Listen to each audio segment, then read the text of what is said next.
Hey everybody, it's Walt, Dirtfoot Racing.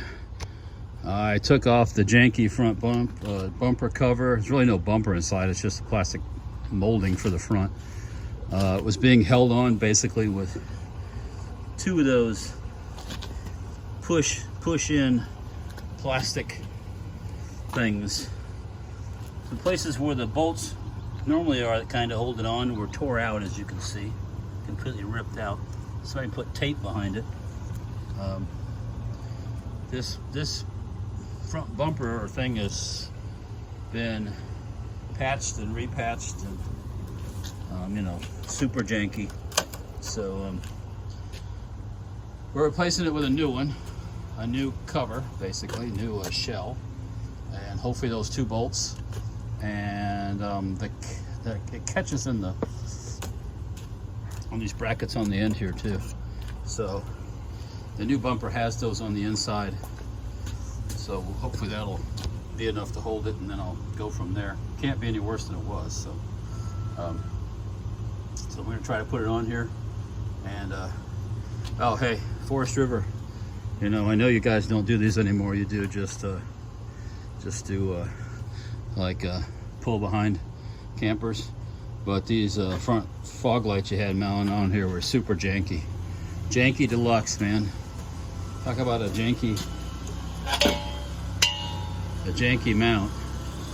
A couple of sheet metal screws that weren't really, should have used some self-tappers, and they look like something that they found when they swept up the floor in the shop. But yeah, not the best arrangement. This is intact, the license plate cover thing, actually a Mercedes-Benz product. That's still good. I'll be able to maybe put that on use. I'm gonna probably paint a different color, not chromage. But anyhow, we're going to attach this, and I will show you the results soon as I get done with it. Stay tuned. Boom! Voila! New front bumper plastic is installed. Really simple, than I thought it was going to be. Had one little hiccup in the installation. There's a couple little pieces I need to get still. It has a slide-in mount on either side over here, and on this side over here, half the slide-in mount broke off, so it's not completely tight. It's way tighter than the old one was on, and it looks like I need to get a couple press-in plastic pieces for inside on either side. And then there's two bolts front here. There's probably a nice fancy cap that goes in there too, so I'll have to look for one of those.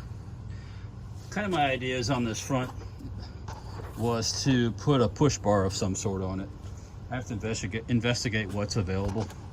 Something I can put a couple lights on in addition to the, but yeah, I gained ground clearance. There were two like fog lights attached, really, we'll say jankily, really shitty. You pardon my French, Forest River. But didn't do a very good job on that. But I took those off. We'll come up with something else as replacements. The wiring's still in there. But yeah, I got ground clearance, which I'd rather have that than this cracked up, janky, Trans Am looking wannabe wind effect spoiler looking, whatever the hell it is. No. So anyways, back to the original look. I like it better. It's clean. I like to have a clean look on the vehicle. Nothing sticking out that I'm going to snap off when I'm not paying attention to what the hell I'm doing. So got to go get one of these pieces to replace the one I broke, and a couple of those other things, and this front end will be in a much better state than it was, because I don't know how it was being held on with those two push-in plastic thingamabobbers. So anyways, talk to you guys later. If you like this kind of stuff, like, share, subscribe. Stay tuned for the next edition here. We're going to be doing things constantly on this, upgrading things and fixing things. I found some water leaks inside today. I was trying to figure out the heater, making it work. It's got a 110 LP water heater, 6 gallon. I was trying to figure it all out. I got the manuals for it. I just got to go through them better and And I think one thing I did gain was that tow hook down there. That wasn't accessible before, so that's a nice to have something you can help get yourself out of a situation, you know, if you need it. Anyhow, guys, like, share, subscribe. We'll talk to you later. Walt Deerfoot Racing signing out for now. See ya.